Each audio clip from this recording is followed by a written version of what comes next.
کہے نہیں میں تھے حساب پورا کرنا, میرے ساتھ ماتے یار سارے حساب یہاں نہ کرو, کچھ کل قیامت کے لیے چھوڑ دو, کچھ اللہ کی بارگاہ سے اجر لے لینا.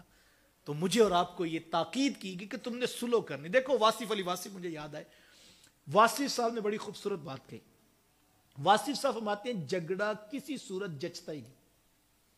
سادہ سی بات ہے, اگر آپ کسی کے ساتھ چلے 2 4 6 ماہ دوستی کی, کاروبار کیا, معاملات کیے, تو آپ کو پتا لگا کہ یار یہ بندہ ٹھیک نہیں ہے, میری سمجھ میں نہیں آتا. ہمارے پنجابی میں کہتے ہیں میری وانڈے چ نہیں آتا. ہوتا ہے نا, ہم چلتے ہیں تو ہمیں پتا لگ جاتا ہے کہ یار مجھے سمجھ نہیں آتا. ویسے میں ایک اور بات بھی کہوں گا, سارے بندے ہمیں سمجھ میں نہیں آنے, یعنی یہ وانڈ لگا لینی چاہیے.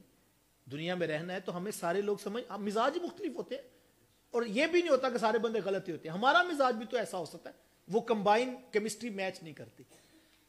تو واصف صاحب فرماتے ہیں کہ جب 2 4 6 ماہ تم چلے, تمہیں سمجھ آیا کہ بندہ میری سمجھ میں نہیں آتا, لہٰذا اس سے تعلق نہیں رکھنا. تو واصف صاحب فرماتے ہیں جب تعلق نہیں رکھنا تو پھر جھگڑا کس بات کا ہو گیا. تعلق ہی نہیں رکھنا, طے پا گیا تعلق نہیں رکھنا, تو پھر جھگڑا کس بات کا. اور دوسری بات اس سے بھی خوبصورت فرماتے ہیں اگر تعلق ہی رکھنا ہے تو پھر جھگڑا کس بات کا. دونوں صورتوں میں جھگڑا دیکھو ہوتا ہے نا. کچھ لوگ نہیں چھوڑے جا سکتے, کچھ لوگ نہیں چھوڑے جا سکتے. آپ عام جملہ سنتے کہتے پرا نہیں چھڑے جاندے, تو یار پتہ ہے نا بھائی نہیں چھوڑے جا سکتے, یہ نبھانا ہی ہے. تو پھر جھگڑا کس بات کا. پھر جو ہے وہ عدالتوں, کچہریوں, کورٹ تک کیوں پہنچنا ہے, جب پتہ ہے یہ میری ماں کا بیٹا ہے, یہ میری ماں جایا ہے, اور یہ میرا بھائی لگتا ہے, اور مجھے اس کے ساتھ ہی رہنا ہے اور اس کے ساتھ نبھانا ہے. اور میں کہتا ہوں یقین جانو, واصف صاحب کا ایک اور جملہ بھی ہے. واصف صاحب فرماتے جس شخص کا جنازہ نہیں چھوڑ سکتے اس سے زندگی میں جھگڑا نہ کرنا, کیونکہ کل جو جا کے جنازے میں کھڑا ہونا ہے, کل جو وہ کفن میں منہ لپیٹ کے منو مٹی کے نیچے جانے کی تیاری کر بیٹھا, اور ہم وقت نکال کے کپڑے بدل کے پاک ہو کر وضو کر کے آ کے مسلمانوں کی جماعت میں کھڑے ہو گئے. میں کہتا ہوں یار کاش ہم جنازے کا مطلب اور مفہوم ہی سمجھ لیں. جنازہ کیا ہے؟ جنازہ در حقیقت ہم اپنا وقت نکالتے ہیں, پاک کپڑے, پاک جگہ کا انتخاب, وضو کر کے مسلمانوں کی جماعت میں کھڑے ہو کر اللہ کی بارگاہ میں عرض کرتے ہیں اے اللہ ہمارے اس بھائی کو تو معاف کر دے. یہ جنازہ ہے. اے اللہ ہمارے اس بھائی کو تو معاف کر دے. کس بھائی کو؟ جس کو ساری زندگی ہم نے معاف نہیں کیا. تو مجھے بتائیے پھر اس جنازے کی کیا اہمیت کہ ساری زندگی ہم نے معاف نہیں کیا, آج جنازے میں کھڑے ہو کر عرض کر رہے ہیں اے اللہ اس کو معاف کر دے. تو جب ہم نے معاف ہی نہیں کیا تو ہم کس منہ سے اس کی رحمتوں کو کہیں تو اس کو معاف کر دے. اس کی رحمتیں پوچھیں گی نا ساری زندگی میرے بندے کو تو نے ستایا اور آج ہمیں بتانے آیا کہ اس کو معاف کر دے. تو مجھے اور آپ کو جھگڑے سے بچنا ہے, سلو کر لینا, معاف کر دینا, یہ بڑی کرم نوازیاں ہیں اگر کسی کو نصیب ہو جائے. میری تیسری اور آخری بات, ماں باپ فوت ہو جائے, جو نیکی دنیا میں وہ کرتے تھے اس کا تسلسل نہیں ٹوٹنا چاہیے. کسی غریب کی مدد, کسی یتیم کی فیس, کسی بیوہ کے گھر میں راشن, کسی مسجد, مدرسہ یا ہاسپٹل میں فنڈ بیچتے تھے, تو یہ نہیں کہ اگلے دن وہ آئیں تو آپ کے وہ تو آج ہی سب کرتے تھے, کل سے آپ نہ آئیے گا. ایسے نہیں ہونا چاہیے. نیکی نسل در نسل آگے چلتی رہنی چاہیے. نیکی میں بڑی طاقت ہے, یقین جانیے نیکی 7 نسلوں کو بھی پار لگا سکتی ہے. آقا کریم علیہ السلام نے فرمایا اگر تم راہ خدا میں ایک خشک کھجور صدقہ کر سکتے ہو, تمہارے پاس تازہ کھجور نہیں ہے, ایک کھجور ہے اور وہ بھی خشک ہو چکی ہے, فرمایا اگر تم اتنا صدقہ بھی کر دو اس کی رحمتوں سے بعید نہیں, اس کھجور کا صدقہ وہ تمہیں بھڑکتے ہوئے جہنم کے شعلوں سے آزاد کر دے گا. اتنا صدقہ بھی اگر قبول ہوگا. بعض اوقات ہوتا ہے نیکی ہمارے سامنے ہوتی ہے اور ہم وہ بھی نہیں کرتے. اللہ کے نبی صلی اللہ علیہ وسلم تو یہاں فرمایا تم گزر رہے ہو, رستے میں کوئی تکلیف دہ چیز ہے اس کو ہٹا دو, اللہ کے یہاں یہ بھی صدقہ لکھا جاتا ہے. لازمی نہیں آپ لاکھوں روپے خرچ کریں تو پھر ہی نیکی ہوتی ہے. ہم کسی بڑی نیکی کا پلان کرتے کرتے چھوٹی نیکیوں کو چھوڑ دیتے ہیں. وہ ہمارے یہاں تو تاجر کہتے ہیں کہ بڑا تاجر وہ ہے جو چھوٹا نفع بھی نہیں چھوڑتا. بڑا تو آنا ہی آنا ہے, جو بڑے پہ نظر رکھتا ہے اور روزانہ گاہکوں کو ریجیکٹ کرتا رہتا ہے تو اس کی اپنی ویلیو ہی ختم ہو جاتی ہے. بڑے گاہک کا فائدہ تو بڑا ہوتا ہے, لیکن جو چھوٹے چھوٹے گاہک ہیں ان کو بھی آپ نہیں چھوڑتے. اللہ توفیق دے بڑی نیکی بھی ہم کریں، لیکن کبھی نیکی کو چھوٹا نہ سمجھ. یار اللہ کے نام پہ کیا ہوا عمل چھوٹا کیسے ہو سکتا ہے؟ اور غریب صحابہ نے تو حضور سے یہ مسئلہ بھی حل کروا لیا. ایک دن عرض کی حضور ہم تو غریب ہیں، بہت زیادہ مال و دولت نہیں رکھتے، امیر صحابہ اتنے درہم اتنے دینار خرچ کرتے ہیں اور اتنی نیکیاں کما لیتے ہیں، ہمارے پاس تو اتنا کچھ نہیں ہے، تو حضور ہم کیا کریں؟ تو حضور فرمایا کہ تم اتنے غریب تو نہیں ہو کہ تمہارے لبوں پہ مسکراہٹ بھی نہیں آ سکتی. فرمایا اپنے مومن بھائی کو مسکرا کے دیکھ لیا کرو، اللہ کے ہاں یہ بھی صدقہ لکھا جاتا. تو یہ تو ہم کر سکتے ہیں. میں نہیں کہتا آپ جا کے پورے شہر کے اندر پھول بانٹ دیں، شاید یہ مشکل ہوگا، اتنے پھول آپ نہیں خرید سکتے. میں نہیں کہتا آپ سارے شہر کے کانٹے اٹھا لیں، شاید یہ بھی مشکل ہوگا. میں نہیں کہتا کہ آپ ہر گھر میں خوشیاں پہنچا دیں، شاید یہ بھی مشکل ہوگا. میں نہیں کہتا آپ ساروں کے غم اپنی جھولی میں ڈال لیں، یہ بھی مشکل ہوگا. لیکن میں اتنا ضرور کہتا ہوں یار، کسی کی راہوں میں پھول نہیں بچھا سکتے تو کسی کے رستے میں کانٹے نہ بچھانا. کسی کے لیے بھلا نہیں کر سکتے، اس کا برا نہ کرنا. چونکہ اگر تم برا کرو گے تو برا تو ہوگا نہیں، چونکہ جس کو اللہ نے عزت دینی ہے، جس کو اللہ نے وقار دینا، اس کو تو ملتا ہی رہنا ہے. تو اپنا وقت بھی ضائع ہوا، اپنی آخرت بھی برباد نہ ہو جائے. تو مجھے اور آپ کو پیار کی شمع، محبت کا دیپ جلانا ہے.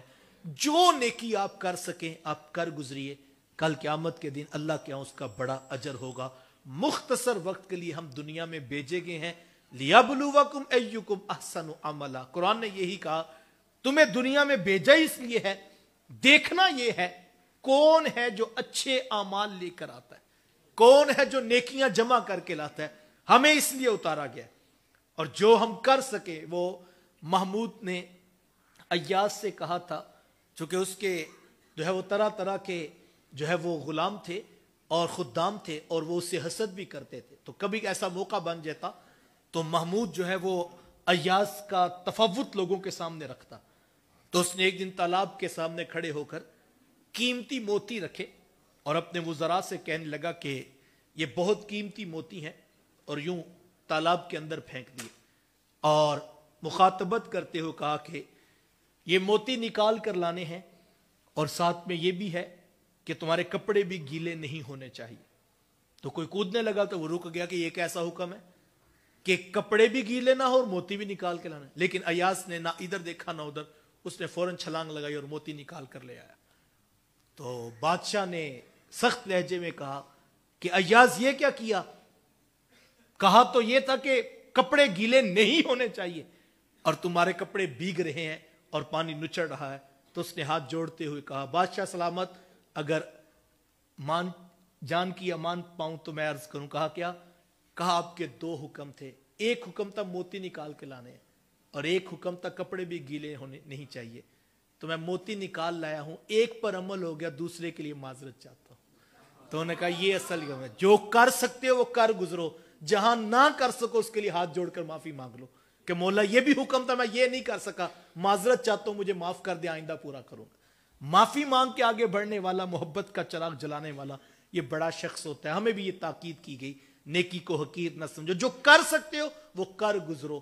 اور یہ یقین رکھو کہ ہم نے ساری زندگی اس دنیا میں نہیں رہنا، ہمیں پلٹ کر واپس جانا ہے. جو نیکی کے موتی جمع کیے ہوں گے وہ قبر میں بھی کام آئیں گے، کل محشر میں بھی کام آئیں گے. اسی مقصد کے لیے ہم یہاں بھی جمع ہیں. نیکی کے موتی جمع کیجئے اور زندگی کو خوبصورت کیجئے. بس امیم قلب بارگاہ ربوبیت میں دعا گو ہو، اللہ مجھے آپ کو توفیقات عمل نصیب فرمائے. وآخر دعوایا ان الحمدللہ رب العالمین.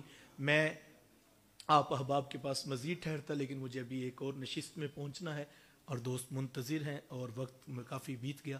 آپ احباب اسی نظم و ضبط اور اس نے ترتیب کے ساتھ تشریف فرما رہے ہیں. قبلہ مفتی صاحب مزید آپ کو ہدایات جاری فرمائیں گے. اللہ ہم سب کا بیٹھنا اپنی بارگاہ میں قبول فرمائے.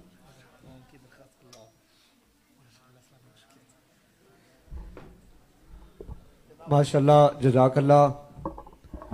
انتہائی خوبصورت پہرائے کے اندر قبلہ ڈاکٹر صاحب اپنے قیمتی روحانی اور لاسانی الفاظ کے ساتھ اپنے نورانی موتی میری اور آپ کی سماعتوں کی نظر کر رہے تھے. اللہ تعالیٰ قبلہ ڈاکٹر صاحب کے سوز و گداز کے اندر، علم و عمل کے اندر دن دگنی رات چگنی برکتیں عطا فرمائے۔ ابھی سلام کے اشعار ہوتے ہیں، پھر اس کے بعد دعا ہوتی ہے۔ سیدی حبیبی خیر الانام آقا، یا سیدی حبیبی خیر الانام آقا، اپنے سلامیوں کا لے لو سلام آقا، اپنے سلامیوں کا لے لو سلام آقا۔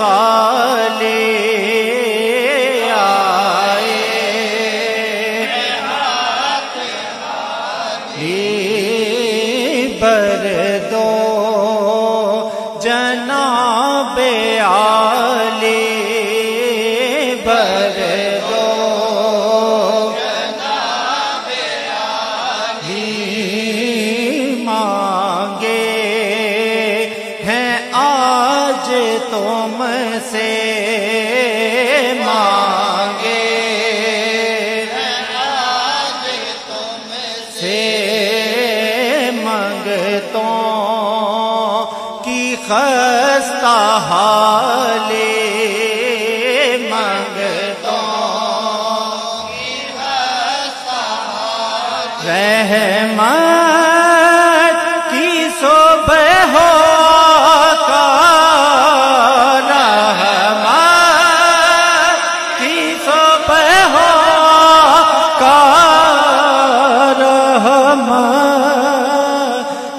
شام آقا، اپنے سلامیوں کا لے لو سلام، یا سیدی حبیبی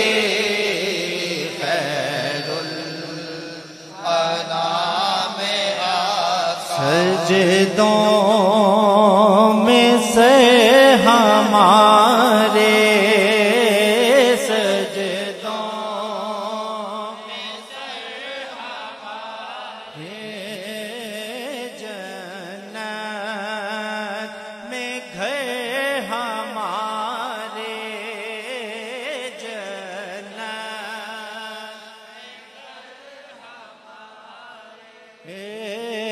سب خوبیاں ہماری، سب خوبیاں ہماری، سارے ہنر ہمارے، سارے ہنر ہمارے، کیا کیا کیا نہ تم نے، کیا کیا کیا نہ تم نے، امت کے نام آقا، اپنے سلامیوں کا سلام آقا، یا سیدی حبیبی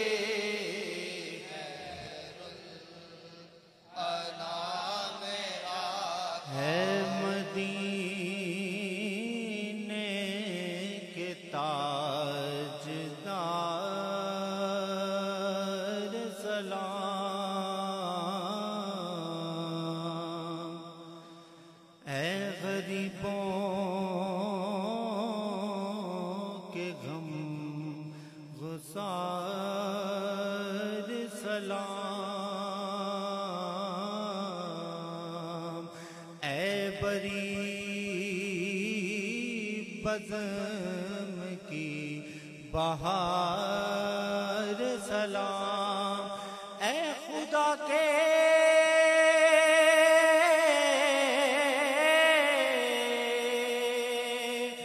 لاڈلے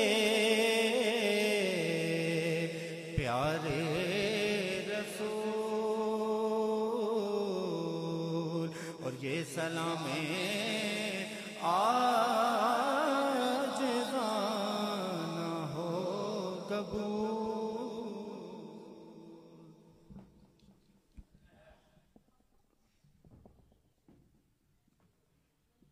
تمامی احباب تشریف رکھیں۔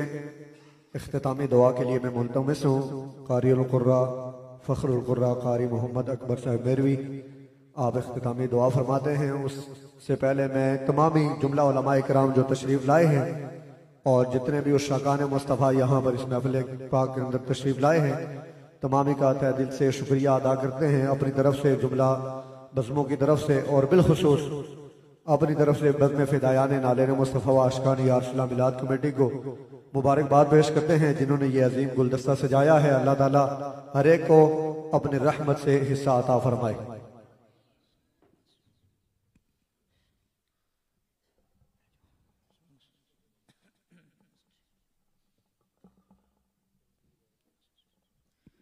اللهم صل على سيدنا ومولانا محمد وعلى آله وأصحابه وبارك وسلم. اللهم اجعل سريرتنا خيرا من علانيتنا واجعل علانيتنا صالحة. اللهم إنا نسألك من صالح ما تؤتي الناس من المال والأهل والولد غير الضال ولا المضل. مولا کریم تیرے فضل و کرم سے، تیری توفیق سے اور دی گئی ہوئی ہمت سے مولا کریم بزم خدایان نالین مصطفیٰ و انجمن عاشقان یا رسول اللہ صلی اللہ تعالی علیہ وسلم، ان دونوں کمیٹیوں نے مل کر کوشش اور کاوش کی تیرے محبوب علیہ السلام کی یاد، تیری یاد اور تیرے محبوب علیہ السلام کی یاد میں یہ محفل سجائی۔ ان کی کوشش کو اپنی پاک بارگاہ کے اندر قبول فرماتے ہوئے ان کے لیے ذریعہ نجات فرما۔ مولا کریم جو اس محفل کے اندر شرکت کی، سب کو مولا کریم دنیا اور آخرت کی بھلائیاں نصیب فرما، سب کے دلی نیک مقاصد پورے فرما۔ مولا کریم حضرت آدم علیہ السلام سے لے کر اس وقت تک جو مسلمین مسلمات مؤمنین مؤمنات چلے گئے، سب کی بخشش اور سب کے درجات بلند فرما۔ خصوصاً بالخصوص محترم صغیر صاحب، ان کے والدین کریمین کو یہ ثواب پیش کرتے ہیں۔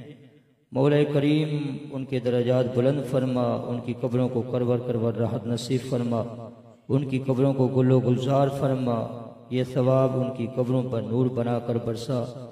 جن جن دوستوں نے کوشش کی اس محفل کے اندر شرکت کی یا حصہ ڈالا، سب کو مولا کریم اس کا پورا اجر نصیب فرماتے ہوئے ان کے لیے ذریعہ نجات فرما۔ قبلہ مفتی صاحب جنہوں نے کاوش کی، مولا کریم علماء کا سایہ تا دیر تک ہم پر قائم و دائم فرما۔ مولا کریم ہماری سخت دلوں کو نرم فرما، مردہ دلوں کو زندہ فرما، ستے دلوں کو بیدار عطا فرما۔ ہماری زبانوں سے فقط اپنی پاک کلام کی تلاوت، اپنے محبوب علیہ السلام پر درود السلام جاری و ساری فرما۔ وہ اقوال، وہ الفاظ، وہ جملے جاری فرما جس میں تیری رضا اور تیرے محبوب علیہ السلام کی رضا ہو۔ مولا کریم جو مانگ سکے وہ بھی عطا فرما، جو نہیں مانگ سکے جو ہمارے حق میں بہتر ہے وہ عطا فرما۔ ان اللہ وملائکتہ یصلون علی النبی یا ایہا الذین آمنوا صلوا علیہ وسلموا تسلیما۔ اللہم صل وسلم